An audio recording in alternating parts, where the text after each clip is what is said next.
Hallo meine Lieben, Tag 24 und somit der letzte Tag meiner Weihnachtsgeschenkserie und da habe ich folgende Idee für euch. Wer kennt es nicht, so in kalten Wintertagen, wenn man einfach zu Hause sitzen kann, ein gutes Buch in den Händen und eine Wärmeflasche auf dem Bauch und naja, was gibt Schöneres? Und deshalb dachte ich, ich zeige euch heute, wie ihr so eine Hülle für so eine Wärmeflasche selber nähen könnt und die auch gestalten könnt. Mehr dazu gleich nach dem Intro.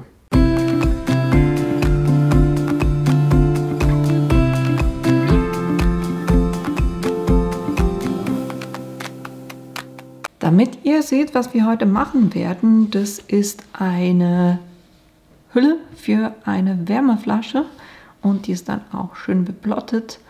Und da könnt ihr dann ganz einfach, die hat hier eine Öffnung und da könnt ihr die Wärmeflasche reingeben. Und wir nähen das auch extra so, dass es ein bisschen elastisch ist. Und dann hier oben das drüber legen und so verschwindet die Flasche wunderbar in eure Hülle drinne. Und die ist jetzt nicht ganz gefüllt, von dem her hat das hier noch so ein bisschen Platz, aber da seht ihr das Prinzip. Und das ist das, was wir heute machen werden, aber ich wollte euch auch noch 3 andere Beispiele zeigen. Und zwar habe ich hier ein Baby It's Cold Outside mit Schneeflocken. Dann ein Baby It's Cold Outside mit solchen Eiszapfen ringsherum. Und zu guter Letzt noch I Wasn't Made for Winter. Und all diese Elemente, die habe ich nicht selber gezeichnet, sondern die sind aus dem Cricut Access. Da findet ihr sowas, wenn ihr Stichworte wie Cold Outside oder Winter oder Air Hug, wenn ihr sowas da eingibt, dann findet ihr die. Und ich habe es extra eben in diesen beiden Farben gehalten, das heißt weiß und dieses Ozeanblau. Und die Naht dann dementsprechend auch passend zu diesem Ozeanblau gemacht. Und wie ihr sowas nähen könnt und was ihr vor allem beim Nähen von solchen dehnbaren Stoffen beachten müsst, das gucken wir uns jetzt an. Was ihr für dieses Projekt braucht, ist natürlich die Wärmeflasche, ein Stoff, da zeige ich euch gleich, wie ich das gemacht habe. Ich habe das Ganze geschnitten, einerseits mit dem Schneidelineal und dem Rollschneider. Dann habe ich für die Kanten umzubügeln ein Bügellineal. Dann habe ich die Stoffschere. Ich werde mit 2 Fäden nähen. Einerseits die Ziernaht mit einem passenden zum Motiv und dann das, was innen drin ist, werde ich mit Grau nähen. Und natürlich beides immer Ober- und Unterfaden. Dann habe ich die One-Clips auf dem Tisch und Nadeln. Ich habe schon ein Motiv ausgeplottet und zwar in 2 Farben. Einerseits dieses Ozeanblau oder Grün und dann in Weiß noch Herzen. Und um das Ganze aufzutragen, verwende ich die Hitzematte, die Heatpress von Cricut. Und dann habe ich auch ein Backpapier noch auf dem Tisch. Natürlich braucht ihr auch noch das Bügeleisen und die Nähmaschine. Jetzt, wie habe ich das Ganze zugeschnitten? Ich habe 2 A4 Seiten zusammengeklebt, damit ich ein Stück habe, was groß genug ist. Und dann habe ich die Wärmeflasche draufgelegt und geguckt, dass ich ringsherum in etwa 2 cm Abstand habe, damit ich da genug Platz habe zum Nähen und die Flasche auch im gefüllten Zustand dann noch Platz drin hat. Und ihr seht, tendenziell bin ich der Form entlang gegangen, nur hier oben, da bin ich jetzt nicht rein und wieder raus, sondern hier habe ich das quasi einfach diese beiden Punkte miteinander verbunden. Was ich dann gemacht habe, ist, ich habe ein Stück ausgeschnitten als Ganzes. Und der Stoff, das ist so ein gefüllter oder gepusterter Stoff, der genäht ist. Der eignet sich super. ist nicht zu stark dehnbar, aber trotzdem ein bisschen. So habe ich eben ein Stück ausgeschnitten und für die Rückseite braucht ihr eine Überlappung. Und ihr macht das Ganze genauso groß, wie ihr das für eure Wärmeflasche braucht. Hier müsst ihr einfach gucken, dass ihr 9 cm Überlappung habt. Für diese Überlappung habe ich einfach bei mir hier 27 cm hoch gemessen und habe da die beiden Stücke voneinander getrennt. Und das hier wird ein Stück, was ihr ausschneidet. Dann habe ich das wieder drauf geklebt und dann habe ich von oben runter 19,5 cm gemessen. Aber eben, das macht ihr so groß, wie eure Flasche ist. Dieses Stück hier eben muss einfach 9 cm sein. Und dann habe ich so ein Stück ausgeschnitten. Und so habt ihr eine Vorlage, die ihr wunderbar immer wieder verwenden könnt und einfach zusammenkleben und wieder auseinander nehmen könnt. Und das hier ist einfach ein Washi-Tape, weil das hält relativ gut, aber ich kann es eben auch wieder lösen. Das heißt, ich habe hier ein ganzes Stück, dann eben das Element, was von unten bis zu dieser oberen Linie geht und ein Element, was von oben bis hier unten geht. Und so habe ich genau diese Überlappung. Das heißt, wenn ich das jetzt hier drauf lege und das andere Stück drauf lege, dann habe ich hier meine 9 cm Überlappung. So könnt ihr den Stoff zurechtschneiden. Was wir jetzt als allererstes machen, ist, ihr guckt euch an, was soll die Innen- und was soll die Außenseite sein. Das wird bei mir so sein. Und jetzt macht ihr bei diesen beiden Stücken, bügelt ihr das hier 1,5 cm zurück und steckt das kurz mit Nadeln fest. So, ich habe das Ganze gebügelt und auch schon festgemacht. Jetzt bei solchem Stoff, der so ein bisschen dehnbar ist, ist es ja immer das Nähen so ein bisschen tricky. Und das auf dem Grund, weil der Untertransport da die Tendenz hat, den Unterstoff mehr mitzuziehen als den Oberstoff. Und dann verzieht sich das Ganze so ein bisschen. Ihr könnt das Ganze mit der Overlock nähen, wenn ihr sowas habt. Oder, und natürlich dann das Schneidemesser hochklappen, nicht vergessen. Aber wenn ihr eine Overlock habt, dann wisst ihr, wie das funktioniert. Und was es noch eine andere Variante gibt, ist, dass ihr einen Obertransportfuß für eure Nähmaschine besorgt. Ich wollte euch aber heute zeigen, dass ihr das auch ohne diese beiden Sachen ganz normal mit der Nähmaschine auch nähen könnt. Das Allerwichtigste ist, ihr müsst die Sachen gut feststecken. Das funktioniert nicht mit Freihand nähen, das müsst ihr wirklich gut feststecken. Und dann gucke ich jeweils, wenn ich eine neue Nähmaschine habe, dann mache ich mir hier so einen Test auf ein Stück Stoff, um zu gucken, was sind die verschiedenen Varianten. Und das verwende ich dann als Referenz. Hier werde ich es so nähen, dass ich nehme einen Zickzackstich, gehe mit der höchsten Breite, das ist bei mir eine 5, und die Distanz gehe ich auf eine 2. Das ist in etwa so. Und ich werde es auch so nähen, dass ich mit dem Endstich hier nicht unterhalb der Kante zu liegen komme, sondern ein bisschen oberhalb. Das heißt, dass ich immer 2 Stoffe habe. Der Stoff wird trotzdem die Tendenz haben, dass er eben hier versucht, so ein bisschen wegzuschwimmen oben. Und da mache ich es einfach so, dass ich dem einfach helfe. Ich bleibe da mit dem Finger immer so ein bisschen drauf und gehe da mit.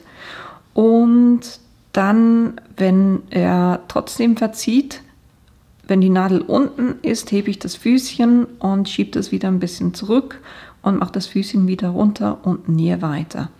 Was ihr bei solchen Stoffen, auch Jersey-Stoffen, nie machen dürft, ist irgendwie ziehen. Weil sobald ihr zieht, fängt sich das Ganze dann an zu wellen. Und dann habt ihr so ein Wellental und das sieht auch nicht schön aus. Und vielleicht auch als Tipp, wenn ich einen neuen Stoff habe, dann mache ich mir jeweils mit so einem Rest eine Testnaht, um zu gucken, wie das funktioniert. Und eben mit diesem Zickzackstich habt ihr dann auch den Vorteil, dass das Ganze elastisch bleibt. Weil die beiden Teile müssen ein bisschen elastisch sein, weil da ja dann die Wärmeflasche reinkommt und wir das so ein bisschen anheben können müssen. Von dem her, was ich jetzt mache, ist ganz einfach.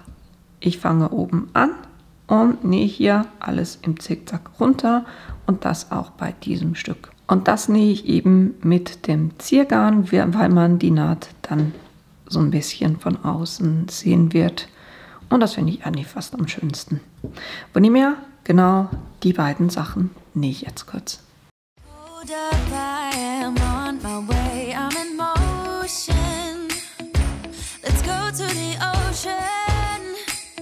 Let's go outside.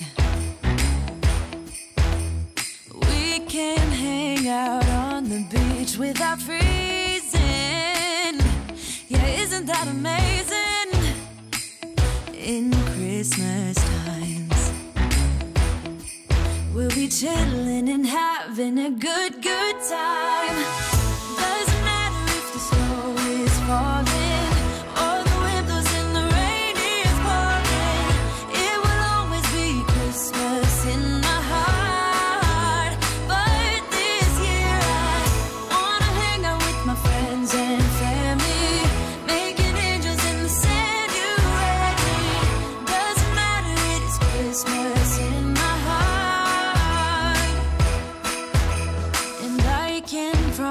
Santa's coming to visit.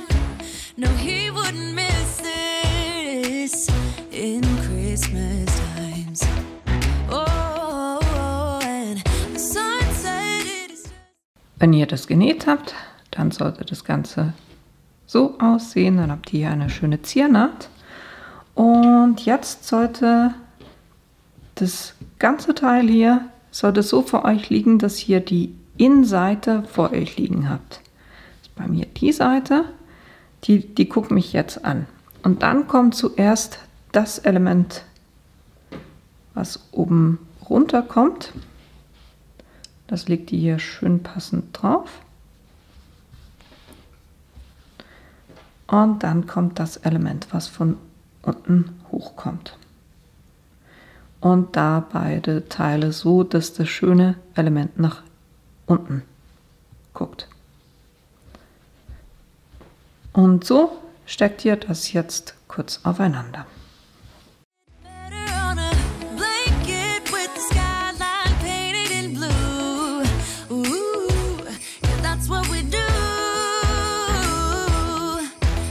Chilling and having a good time.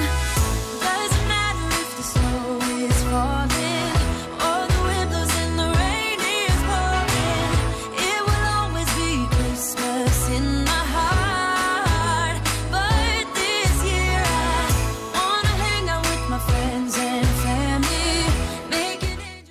Und hier gilt wirklich das Credo: lieber zu viel Nadeln als zu wenig. Was ihr jetzt machen könnt, ist noch zu gucken, na hier, es wird sich ein kleines bisschen verziehen und deshalb sind die Stücke jetzt auch länger und da könnt ihr das einfach noch zurückschneiden.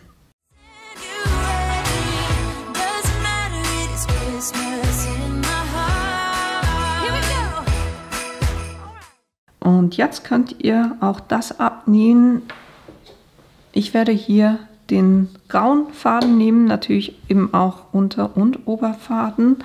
Und da mache ich es so, dass ich die Nadel nach links ausrichte und hier versuche mit einem halben Zentimeter entlang des Randes zu nähen. Und diesmal mit einem Gradstich, aber trotzdem mit einer Länge von 4. Also nicht die normale 3, sondern hier geht hier wirklich auf eine schöne Länge, nämlich eine 4. Und so eben runternähen. Und wirklich auch, wenn ihr in die Rundung geht, fangt hier nicht an zu ziehen, sondern ich schiebe quasi mit der Hand den Stoff immer so ein bisschen in die richtige Richtung. Und wenn ich merke, okay, jetzt fängt er sich an zu verkringeln oder liegt nicht mehr sauber, wenn die Nadel unten ist, Füßchen heben, richtig hin drehen und dann Füßchen wieder runter und weiter nähen. Ich fange in der Regel hier an und nähe dann hier runter und da wirklich darauf achten, dass das hier dann nicht runterklappt, sondern dass es wirklich schön drauf bleibt. Wenn es anfängt sich runter zu klappen, nehmt ihr einfach das Füßchen hoch und legt das wieder richtig hin, Füßchen wieder drauf und dann funktioniert das auch. Innen drinne ist es nicht so ein Thema, weil das geht quasi mit der Naht mit. Und da nähe ich jetzt wirklich alles ringsherum ab. Und wir brauchen auch keine Wendeöffnung bei dem Stück, weil wir ja hier diese Wendeöffnung haben. Und am Anfang und am Ende verriegeln nicht vergessen. Und genau das mache ich jetzt. No, he wouldn't miss this in Christmas times. Oh, and the sunset, it is just getting better on a blanket with the skyline painted in blue. Ooh, yeah, that's what we do. We'll be chilling and having a good time. Doesn't matter if the snow is falling or the wind blows and the rain is pouring. It will always be Christmas in my heart. But this year I wanna hang out with my friends and family, making angels in the sand. You ready? Doesn't matter, it is Christmas in my heart. Here we go. All right. Now this Christmas, we're gonna dance. We're gonna dance, dance, dance, come on. Dance. We're gonna dance, dance, have a good time. Dance, dance, all night long. We're gonna dance, dance, and have a good time. I think Santa's gonna come and join us in this song. Doesn't matter if the snow is falling or the wind blows and the rain is pouring. It will always be. Ich habe das gemacht und den Stoff hier, den muss ich nicht versäubern. Da müsst ihr einfach gucken, was für einen Stoff ihr verwendet. Je nachdem müsst ihr halt dann ringsherum auch noch versäubern. Bei mir ist das nicht nötig und jetzt können wir das Ganze auch schon wenden.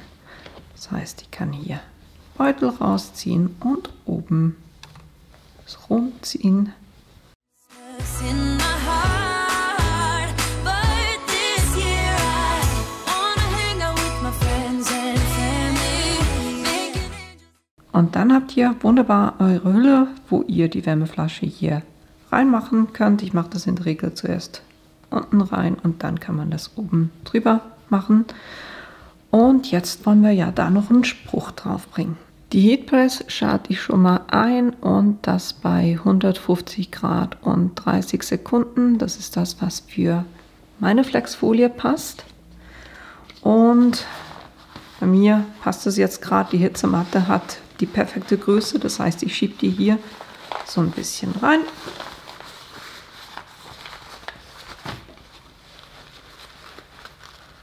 Stülpt die bis in die Ecke drüber, weil so kommt mir die Kante nicht in den Weg.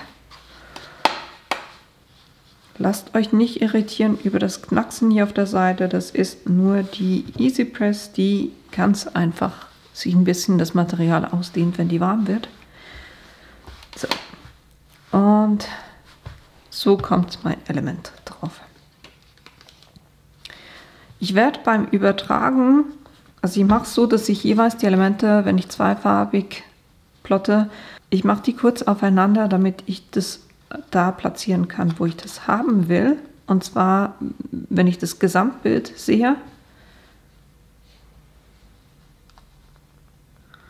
Und dann, also ich fange immer zuunterst liegt immer das größte Element und dann kann ich die Herzen hier wieder wegmachen oder abziehen.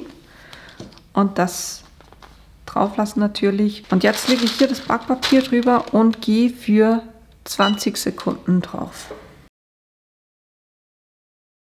Dann kann ich die Folie schon mal abziehen.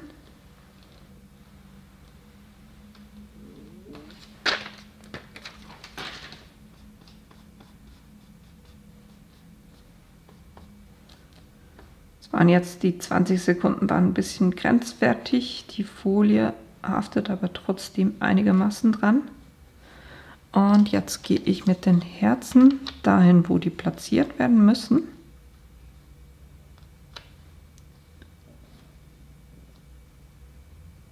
Und zwar ist es so. Backpapier drauf, wichtig, weil ihr dürft nicht mit der Heatpress direkt auf die Flexfolie drauf kommen. Und da auch nochmal 20 Sekunden drauf. Dann kann ich diese Folie versuchen abzuziehen. Macht es vorsichtig, wenn da irgendwas sich mitlöst, dann müsst ihr da noch ein bisschen mit mehr Hitze drauf. So, und jetzt gehe ich nochmal die kompletten 30 Sekunden drauf, um das zu festigen.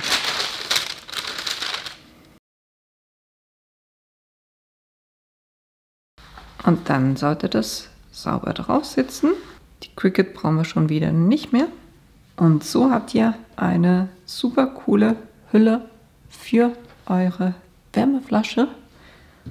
Und die könnt ihr dann eben ein paar davon produzieren oder eine davon produzieren und die als Geschenk dann auch verschenken. Und das war eigentlich auch schon alles, was ich euch heute zeigen wollte. Ich hoffe, euch hat diese Idee und auch all meine vorherigen Weihnachtsgeschenkideen gefallen. Die Materialien, die ich für dieses Projekt verwendet habe, die werde ich euch unten in die Links reinstellen. Und wie immer, wenn ihr meinen Kanal bis jetzt noch nicht abonniert habt, dann tut es doch bitte weiter, das hilft mir tatsächlich auch weiter.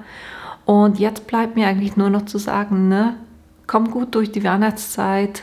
Passt auf euch auf, bleibt gesund und wir sehen uns kurz vor Silvester nochmal. Bis bald!